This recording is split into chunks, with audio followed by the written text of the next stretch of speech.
Welcome to the GoOutLiving Attitude, a cancer survivor's journey through health and wellness, helping others search for the tools to bring us a healthier and happier lifestyle. Hi everybody, Jonathan Brandt, GoOutLiving. Today's guest is Grant Jenkins. He is the Managing Director of Propel Health Australia. He is a high-performance coach with over 25 years of experience working with elite athletes, health professionals, and everyday Australians. Grant, it is a pleasure to have you here. Thanks very much for having me. Looking forward to this. Yeah, me too. Like I was talking to you a little bit, I've been down this road not knowing what to take and what to do and all that. And so I'm excited to have you on and kind of give us a rundown of what basically you've gone from one extreme to the other, I think, but in a good way, in wanting to help people with supplements. Yeah, it's funny. I actually don't think of it as one extreme to the other. It was sort of more a continuum. In the early stages of my career, and if we can be honest here, it was probably a little bit ego-driven. All I wanted to do was work with elite athletes. There was something about that. Not all ego. As a young coach, you want to test yourself, and the way to test yourself is to find those people who are testing themselves and help them. So the goal was always to help athletes prepare for the pinnacle of their career. But when I got there, I realized that there were some very, very basic fundamentals that weren't being taken care of. There's one story I tell where I was in Wimbledon and I was preparing this woman. She'd been a professional tennis player at that stage for about 10 years. She was top 20 in the world. And a few nights before she's due to play, we go out to a restaurant and I'm looking at the food that she's ordering and I'm saying, no, 48, 72 hours before your match, you shouldn't be eating these foods. You probably, as an elite athlete, shouldn't be eating them at all. Anyway, we had a bit of a discussion about it, and it was kind of this realization that I needed to get, if I really wanted to help people, I needed to get involved in the journey earlier. And that's when I started to really focus on the health side of things. And that goes to nutrition and exercise and mindset and all that kind of stuff. But yeah, so coming back to your question, I never felt like it was an extreme. It was more like let's get down to the foundations. And at that foundational level, there's just a lot more people you can help. I think when I meant extreme, I meant that you're taking it to the next level as far as having it right. Because we have questioned manufacturers, we question health that aren't really giving us a real good direction. And it's scary. We don't really know what to do or what to take or the direction to go. But you've taken it to that next level, I think is a better way of saying it.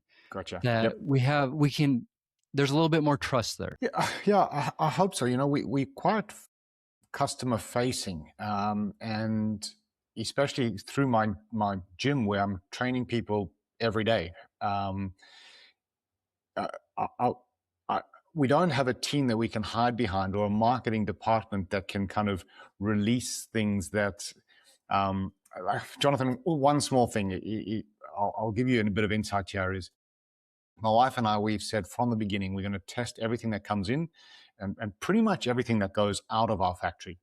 And so, and that's borrowed from the high performance side of things. So if you give an athlete, if you're traveling with an athlete and they're getting tests for performance drugs and all that kind of stuff. So my mindset's always been third-party tested. You just got to get someone to make sure that if you're giving this to your athlete, someone else has tested it and ensured that it's done right. So we've kind of taken that mindset into the health side of things.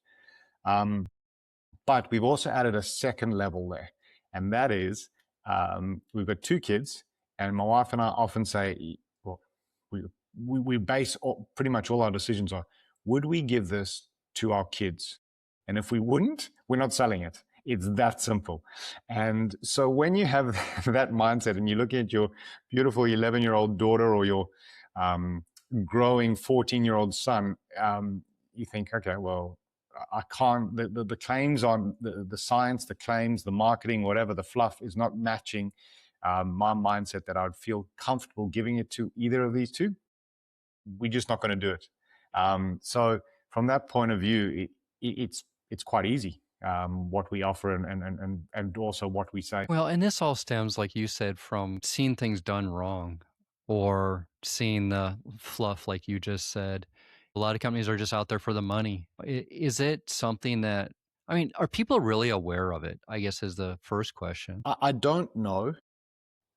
When I see these supplement brands and they're multi-billion-dollar brands, and one of them sponsors one of the biggest podcasts in the world, and they go through, and you don't have to. This is even before we got involved in manufacturing and distribution and all this kind of stuff. I would feel a little bit frustrated that that what these people were, what this company is selling, how they're promoting it, and the channels that they're using and stuff. It just never felt comfortable to me. I'll give you one example, or not one example, one little mindset. So, if your supplement has too many ingredients, there's a good chance that the dose of each of those ingredients is not high enough to move the needle. And so that's one mindset,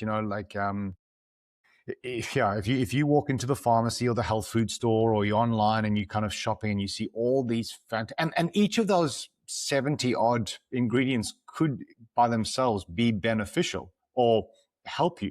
But if there's 70 of them and they're in a 5 gram, I don't know what 5 grams is in ounces, but in a teaspoon size, there's a good chance that it's not enough to make a difference. And what they're probably relying on is it's also not enough to cause an adverse effect. So if you throw on that there's not going to cause any damage, there's probably a placebo effect there, and but it's also not going to help you. You might just be giving yourself expensive urine. Okay, so that leads to this. How do we know that we need supplementation? Ooh, okay. Now, again, as from my perspective, I don't think my company should exist. I really don't. I think in a perfect world, we'd be getting most of our, we should be living very healthy lives, getting good nutrition, just at home. And that to me should be the starting point. So I'm actually, personally, I don't take very many supplements. So I've got a few, and we can discuss what those are, including a creatine and a collagen and stuff. But my starting point is we shouldn't. But there's a few little key, what do you call it? Like little cues or clues where we look at, let's take farming, and no disrespect for farming to farmers, and no judgment on the farmers. But no farmer is incentivized through the selling of their product by the nutrient density of their product. Okay, so if we look at a fruit, and we go measure it at the supermarket, and we're going to buy 6 of whatever it is, nowhere is it saying these are the micronutrients that are in this fruit. What they are being incentivized to do is to make that fruit bigger, juicier, and probably grow quicker. So those are 3 things that don't align 100% with our health. More sugar, bigger size, probably a little bit less fiber because the fiber, doesn't taste as good or whatever. And then on the flip side, to achieve that process, they're spraying it with herbicides, pesticides, insecticides to protect their crops. So right from there, we've got an issue. And then we take in that, the delay from the time that crop is picked and the travel. I mean, in Australia, we get some of our avocados from Brazil by ship. That's a long time to be transported. And over that time, the nutrients degrade. We know this. I mean, you can keep it at the right temperature and stuff, and you can slow that degradation down to a point, but you're not stopping it. You look at beef farmers. What are they? They incentivize to give their cattle grain to fatten them up quicker. Some stats that I've heard, and again, this is all in sort of metric, but if the cattle grow at about 1 to 2 kgs a day on grass, but about 3 to 4 kgs a day on grain. So if you think that the farmer wants to get as paid as quickly as possible, they're going to feed their cattle grain. The grain is going to disturb the balance between the omega-3s and the omega-6s, the fatty acids. So what we eat as an end product will be higher omega-6s, which are pro-inflammatory, and lower omega-3s, which are anti-inflammatory. It's going to disrupt that. That's going to affect us. But these foods, the farmers are incentivized to do that. And so, like one little thing I often say, when you look at your meat and it's got all that marbling, that fatty marbling, and it looks and it tastes delicious. Okay, fat is very, very tasty. And I'm not against fat, but it's just the proportions of it. When you look at that marbling, that was a sick animal. That's the equivalent of a, sort of a diabetic animal that's got that fat because they're eating the wrong foods, too much of it, and they're sitting around or standing around in the feedlot. So, okay, I've gone a long way around to answer your question, but once we start looking at the production of our food or the growth, the distribution, the processing of it. So, we start to go, wow, you can start to see where we are getting some nutrient deficiencies. And then only slightly does supplementation come back onto the table when it shouldn't even be there in the first place. Yeah, the fact is we are there. Yes. And then you put something like what I went through, cancer, that destroyed my microbiome because I was Yep. on antibiotics forever and stuff like that. And we put a person even farther down the chain. 100%. And just one other thing is like, so if we just talked about the farmers and the distribution, you take it to the processing, and very basically, we know that there are two nutrients that make us feel full: protein and fiber. So what do those companies, those multinational corporations do? They're doing everything to remove the protein and the fiber. So if you think of all those foods I call them foods in inverted commas, or all those foods in the middle aisles of your supermarket, they will typically be low in protein, low in fiber. Why? So we eat more of them. It's that simple.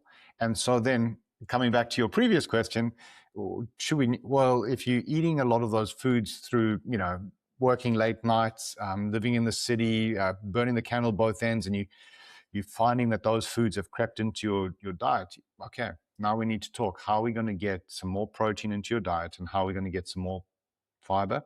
And a simple way, a convenient way could be to supplement. Are things as bad over in Australia as they are here? Look, I haven't been to the States. The last time I was in the States was US Open, US Open 2015. I think that was my last time. I'm And sure you see even, all the stories of obesity and everything, though. I mean, that's the thing. Our cancer, our obesity, our diabetes, everything's going through yes, the roof. 100%. I think there was a study that came out about 2 or 3 years ago that said in the US, 88% of your population, and Australia's not far behind. There's no judgment from my side, but there's judgment, but it's equally for both countries. 88% of the population have some metabolic dysfunction, which flipped means that 12% of your population, and very close to that in my population, is metabolically healthy. So what is that? Is it 1 in 8 or something? So if you that person who looks after your nutrition slightly, you don't have to be obsessive about it, and you get your, I don't know, 10,000 steps a day and probably 2 strength training sessions a week, something along those lines, you're already in the top 12%. You're not even training for a marathon or Olympics or anything like that. You're already in the top 12%. That makes me feel better. Okay, so what do people not understand about nutrition right now that they could make simpler in their life to start getting those nutrients in that they need? Along with, I do think they have to supplement. I really do, because we just don't have the nutrient rich foods that we used to. Yep. Yeah, 100%. All right. So this is a good question. If I'm at home and I'm listening to this and I'm thinking, okay, what do I need to do? Let me start with this. I think of nutrition and health in general along a continuum. So I try not to think of this is good and this is bad. That black and white thinking can be a little bit confusing. So when I'm talking to someone, and this can be about our supplements, it could be in the gym, it could be as me as an exercise physiologist or a manufacturing supplement business guy. I'm thinking along this continuum, and on the one extreme is something that's really healthy. And for me, I would say something that's really healthy is something along the lines of organic grass-fed beef. But if you're a vegetarian or vegan, I don't think we need to get into the weeds of the debate there. But for me, that's my continuum. And then obviously on the other end of the continuum is, I don't know, McDonald's fries or something like that. Okay, in a seed oil and bleached or whatever the case might be. So we want to shift on the continuum. And I like this because it gives the person I'm speaking to, whether it's one of my patients or one of my gym members or whatever, is I say, okay, how do we shift whatever you've got in front of you, whatever your options are now? So you could be on the road, you could be in the airport, you could be at your work office, you could be at home. And there's pretty much three things that you can kind of tweak to your nutrition that will shift that meal healthier. The first one and probably the one that I encourage the most is to just prepare your meals at home. The more basic you can do that, the more you so for example, a takeout pizza to me is less healthy on average than a homemade pizza. And that homemade pizza, if you buy the base, you buy everything and you kind of put it together, is probably going to be a little bit more healthier. And then if you take the next step and you make the base and you make the tomato sauce and everything like that, then that shifts it even more. So even along that line of making it at home can kind of go further and further along the continuum. And that's just a sort of a general mindset to have. Obviously, the flip side of that is anything that you do that kind of comes out of convenience. So go to a pizza place, takeout, DoorDash, all that kind of stuff, typically would shift you away from being healthier. And then, so that's number one. Number two is looking at increasing your protein. So when you look at your food, and I often talk about this, protein of, a quick little bit of science, just so everyone's on the same page. There's 3 macronutrients, protein being one of them, carbohydrates and fats. And very, very basically, I think protein's your most important of those. And I justify that by saying, and then we're talking from a health perspective, I'm not talking about performance. Proteins are most important from the point of view that it's probably the hardest one to get, and it's got the lowest profit margin. So if we go down to the school tuck shop or the canteen at the sports club or wherever we are, or if we go out for a meal together, you'll see that the restaurants will give us, we pay for the steak, but the French fries, the salad, the bread rolls, all that kind of stuff is either free or they're almost giving it away because they want us to get full on that. But we pay for the steak. The profit margins are lowest on the protein there. So I think of those 3 macronutrients, if we focus on the protein, and so coming back to that pizza example, if you have higher quality meats on your pizza, which you can control more when you're at home, then you have shifted that homemade pizza even further along that continuum to be a little bit healthier. And that can apply to a chicken salad you may make at home.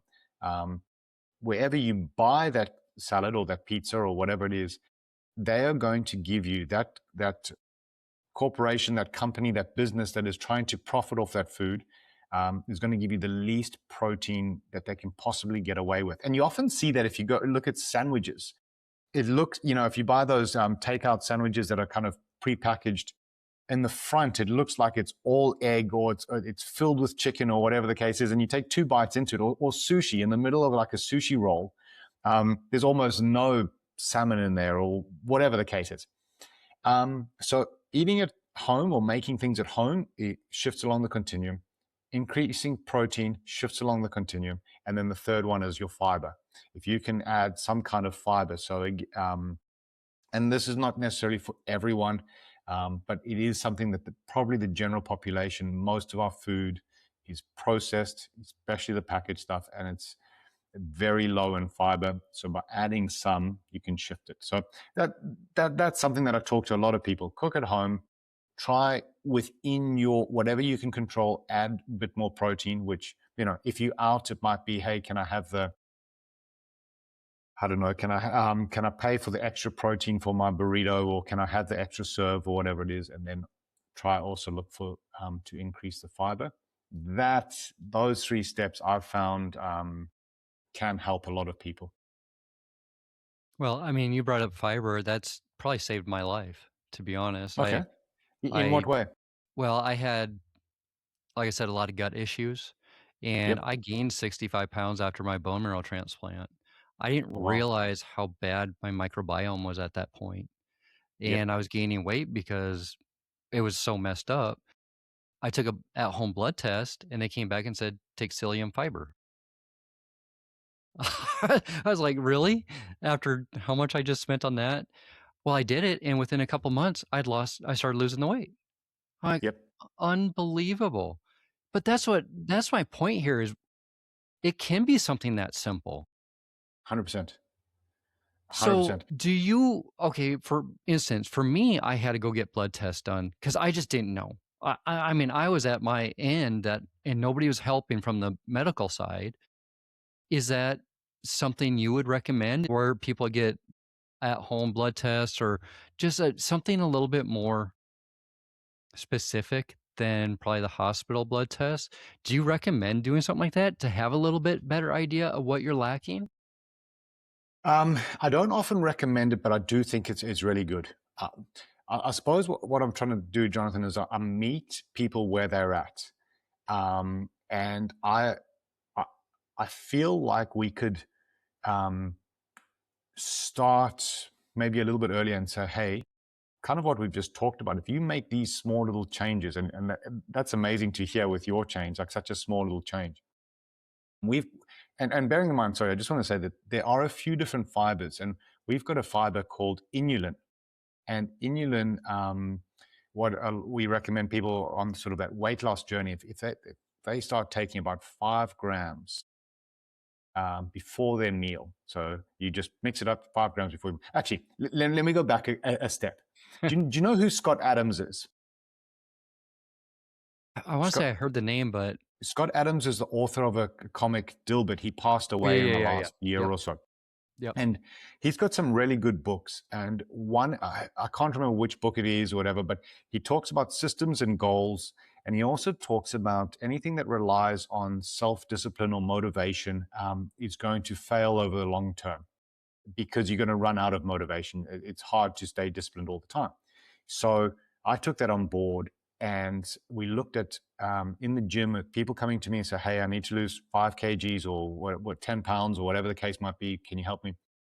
We look at creating a system. And one of the systems is 5 grams of inulin about 30 minutes before you eat. So, for example, if you get up and you do some stuff and after about 30 minutes you have your breakfast, then you just make sure part of your system is as soon as you get up, you have your 5 grams of inulin, mix it in a drink or something like that, and then have your egg, bacon, whatever you're going to have 30 minutes later. Same thing with dinner. Maybe as you start preparing dinner, you have your 5 grams, and then by the time you sit down, it's a, and what happens is instead of people relying on some kind of self-motivation where they serving themselves a smaller meal, they know there's more food, they have to rely on that discipline, and there's that constant fight because they're hungry and they know food's on the stove or in the fridge, or suddenly they all report, oh, I felt a bit full. I didn't need any more than that.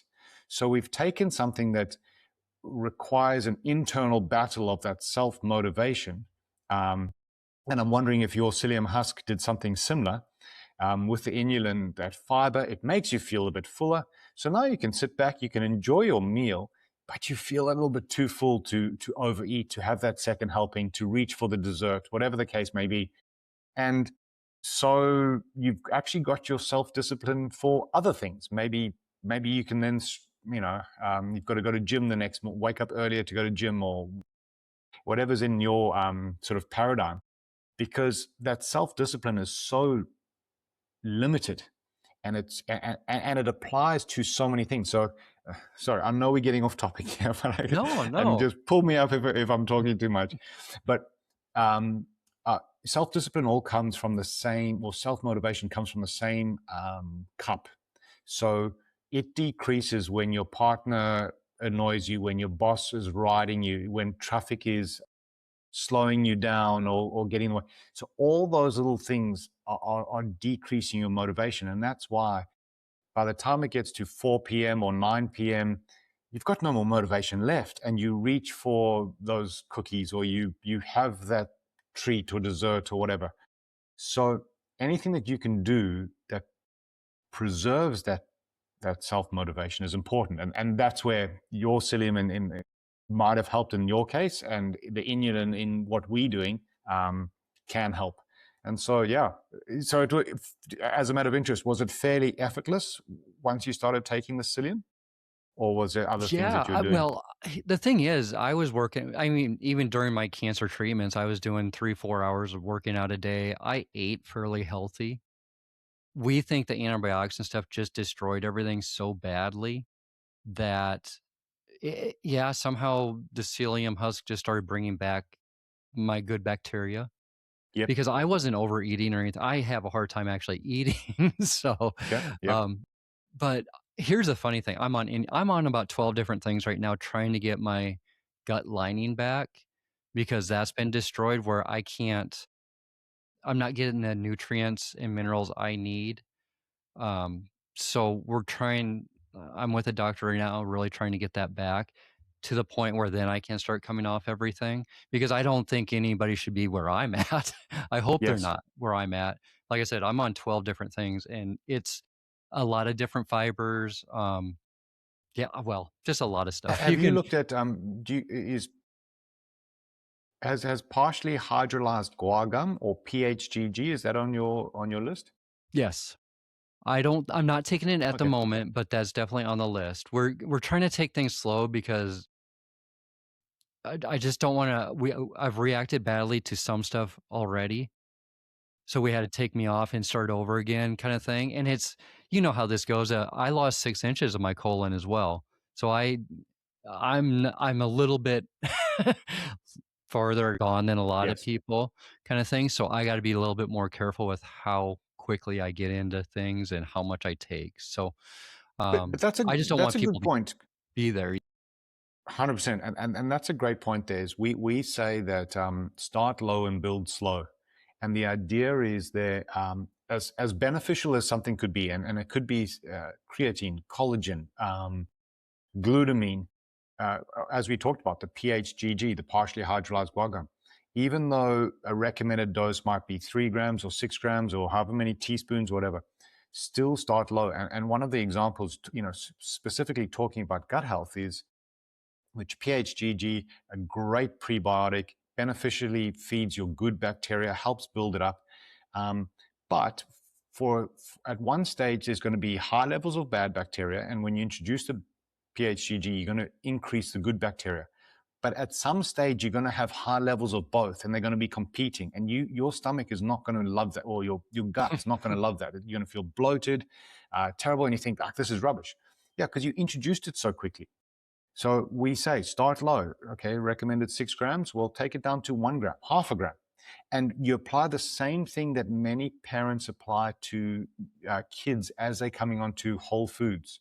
You give a food for 1 to 3 days, see how they react, let their body accommodate to it, and then only introduce the next food. And so we say, okay, 1 gram, 2 or 3 days, let that good bacteria kind of start to build. It takes the place of the bad bacteria. The bad bacteria starts coming down. After about 2 or 3 days, add a 2nd gram, slightly bigger, and you build there. So whoever your medical team is now, they're on the right track from that point of view. Start low, build slow. It didn't mean I followed it. I'm not good at it. I know what to do, but I wasn't good at it. So I kind of put myself in that situation. But For my doctor, man, I feel bad for him. But, okay, so as we're getting to the end here, there are certain supplements you say could be long term. And why don't you go ahead and let us know what those are? Okay. So even though I say it's long term, I still believe in cycling, and what I mean by that is, I've taken creatine pretty much non-stop or over the years since about '98. Okay, so we're coming close on 30 years. I think it's a very healthy supplement. Multiple tests, and people say it's one of the most researched, whatever. I still go around 6 to 7 weeks that I take it, and then I'll take 1 to 2 weeks off. And underpinning this, I'm not saying that this is not based on research. This is just kind of based on my understanding of physiology. Is if I'm going to take something that is sort of unnaturally high, I want to give my body a break from it. Just so things can sort of, I don't know, settle down or anything. There's no research that said what I'm doing right, but it's a mindset I suggest if you're listening to this, you sort of adopt. So I think creatine is a great one, and I'm approaching 50 very, very quickly, and it's not about the physical. Those days, in my late teens and early 20s, yes, it was about the physical side of things. It's now more about the mental side, the ability to focus, and being a parent and working long hours at the factory and stuff. About sleep deprivation, all that kind of. That's where creatine goes. So there's a whole bunch of things that any listener can go research about that.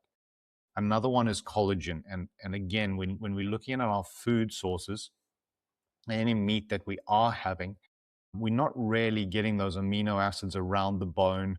We're not getting the breakdown of the tendons and ligaments, because that's the gristle, that's the uncomfortable, the chewy stuff on the meat. So your butcher's going to cut it off, your food processor is going to cut it off. So I love to take collagen, and when I looked, it was really frustrating. For a number of years, I was taking and prescribed, or not prescribing, but advising people to take collagen. And anyone who looked at the studies would say it doesn't work. But those early studies, the dose was too low, and that they would do the study over 4 weeks, 5 gram dose over 4 weeks. Well, that's not long enough. You got to look at 15, 20, 25 grams, and you got to look at 8, 12, 16 weeks. And then you start going, hey, you know what? My joints aren't hurting, and this is better, and my skin feels better. It was a few years ago when my wife was like, "What are you doing?" And your skin looks better. And she thought I was like doing something topical, like moisturizing and stuff. And I was like, no, I've just upped my dose. I was doing jujitsu, and I was taking my collagen to help my joints with the jujitsu.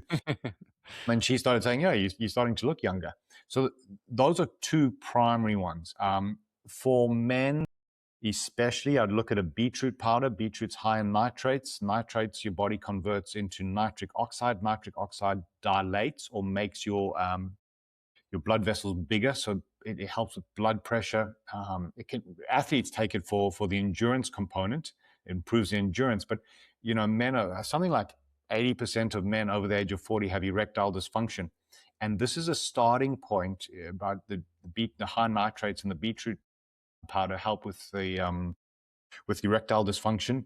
So instead of going into a harder drug, which we all know that some of these drugs work, but the stronger the thing that works, the stronger the side effect may be, or the negative. Whereas something like beetroot powder is not as powerful, but it also doesn't have the side effects that come with it. So those are three big ones. And then obviously I do like to have a protein supplement, which I use at home, where I can control my protein intake very easily. I eat more meat and eggs.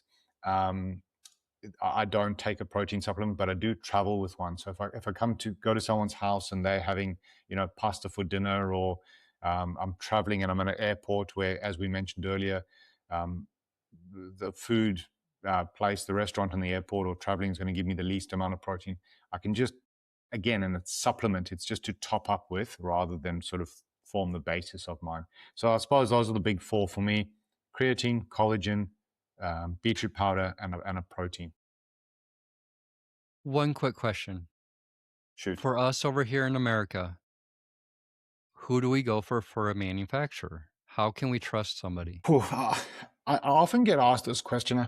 It's such a tough one, because I'll be honest. In the last few years, we've been so focused on what we're doing. It's hard for me to look up and see what our competitors are doing. I'll give you one example. Is do you know the herbicide glyphosate? Yes. Glyphosate is found in Roundup. I'm not a fan of the company. It's been sold out. Whatever. There's lawsuits. There's a whole bunch of things. From day one, everything that comes into our factory that's plant-based. So, for example, our beetroot powder, we test that, and our PHGG, it's from the guar gum bean. We test that for glyphosate. It's an expensive test, and we make sure that, because what happens is farmers use it to kill the herbicides. They also use it to quicken the drying process, and that's, so they can sell it quicker. We think it's terrible, so we put that in. We test for that, and it makes it more expensive. It makes our product more expensive. Another quick example is our beetroot powder. There's two ways you can dry it. You can spray dry it or air dry it, and spray dry uses a higher heat. It's a lot more quicker. But as you can imagine, it breaks down the nutrients, whereas the air dry process we use is a lot slower, but it maintains more of the fiber, it maintains more of the nutrients, the nitrates, etc.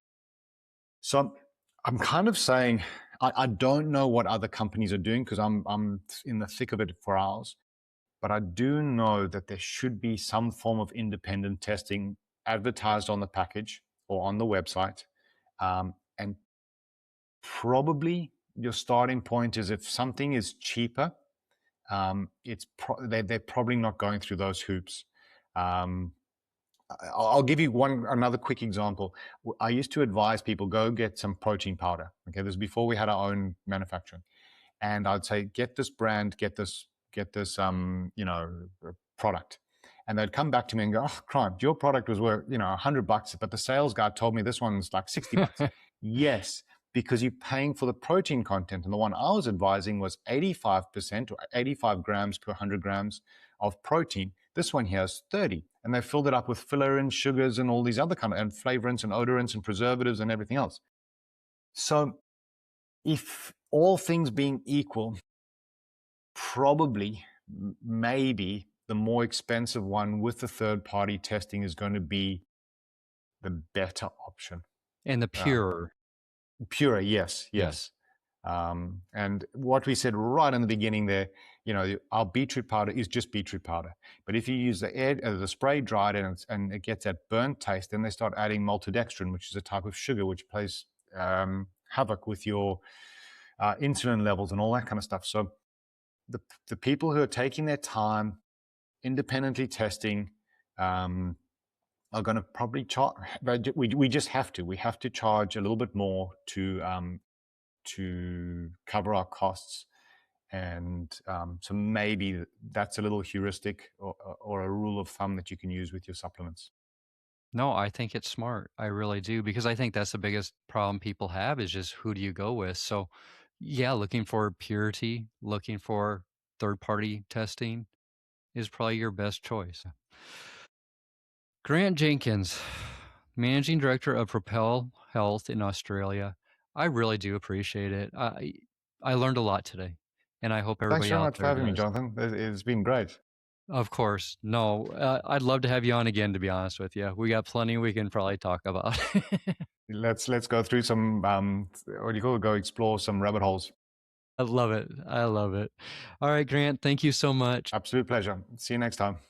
All right, everybody. Thank you all for listening. And as we continue our health and wellness journeys, find the attitude, keep the attitude, go out living. Bye, everybody.